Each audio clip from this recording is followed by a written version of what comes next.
시청자 여러분 안녕하십니까. 이몽수의 정상회담 2부 시작하겠습니다. 2부에서는 이른바 막말과 역사평가라는 점에 대해서 좀 말씀을 드리겠습니다. 주로 국민의힘 쪽이 되겠습니다. 성일동 전 의원이 이제 처음 시작을 했습니다.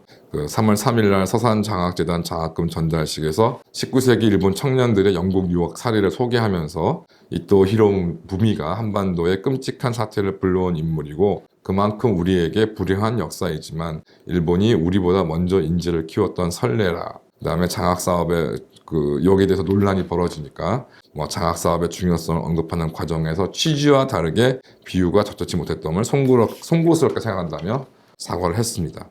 도태우 변호사 같은 경우는 2019년 2월 22일 자신의 유튜브 방송에서 5.18이 북한과 무관하면 검증에 담당해야 된다. 국가를 좀먹는 5.18 신화화에 도전한다. 그다음에 북한 개입 부분은 좀 더 열린 마음으로 충실히 점검할 필요가 있다.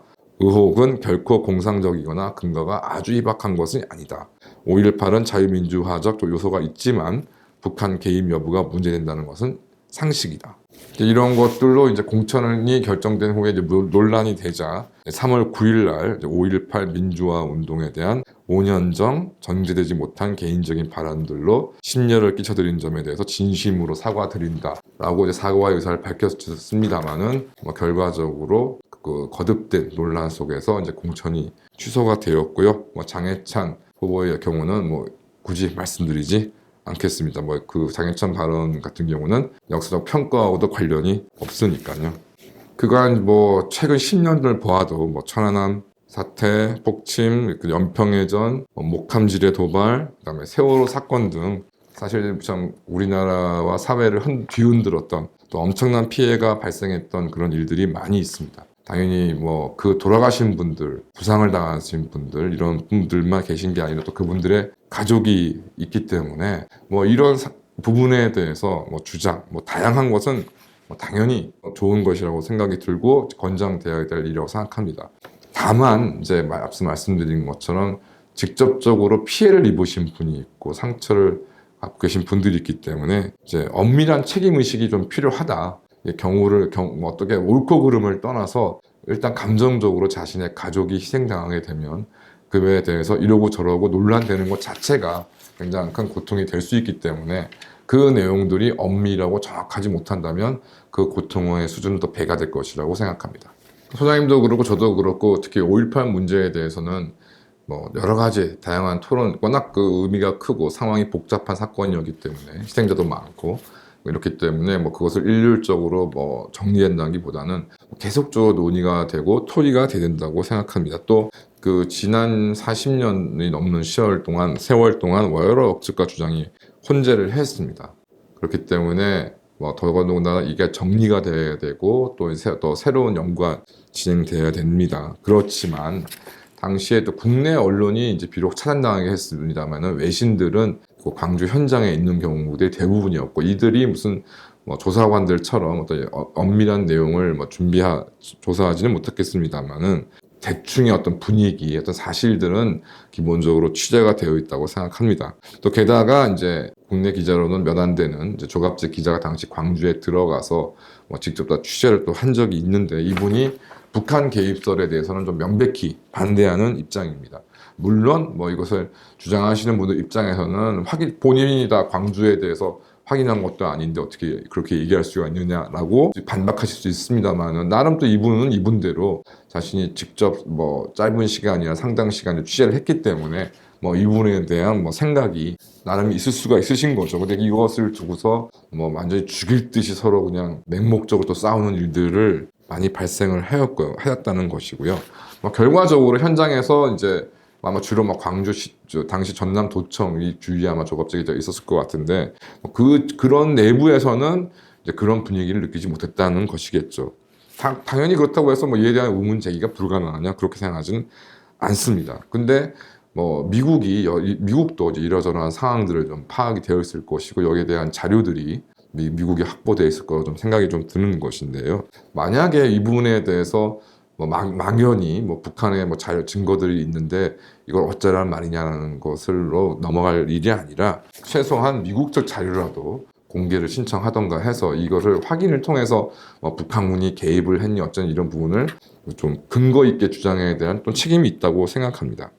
다만 어쨌든 일반적인 학살로 매도되고 진압군, 자축, 군인 전체를 악마화시키는 데서는 동의하기가 어렵습니다. 또 실제 교전 상황에 대한 조사가 있었음에도 또 이를 무조건 무시하는 최근 행태에는 또 비판하지 않을 수가 없는 것이고요. 다만 5.18의 발생이 다른 당시 정부와 어떤 조치에 무관하게 먼저 일어나는 것이 아니라 5월 17일 이제 비상계엄령 정부 확대 실시에서 비록이 되고 김대중 등에 대한 전격적인 체포와 구금, 치환 확보와 시위 대응에 미숙한 공수부대를 이제 계엄군으로 직접 투입하기로 결정한 당시 이제 전두환 장군 등의 이제 선택과 행동은 저는 이해할 수도 없다, 명백한 잘못이다라고 좀 생각이 좀 듭니다. 이런 것이 이제 결과적으로 광주 시민을 학살하려고 군인을 보냈다라는 그런 논리의 주요한 원인이기도 합니다. 저는 개인적으로 너무 미숙했다라는 생각입니다만은 그 외에 결과적으로 말씀드리면은 이제 그 도태우 변호사 같은 경우에 이런 발언들, 성일종 의원의 발언들 같은 경우에 가장 큰 문제는 뭐냐면 이분들이 전문적으로 역사를 공부하시거나 전공하신 분들이 아니실 뿐더러 해당 내용에 대해서 얼마큼 많은 소신과 신념을 가지고 계시느냐, 저는 이 부분이 가장 좀 큰 문제라고 생각을 합니다.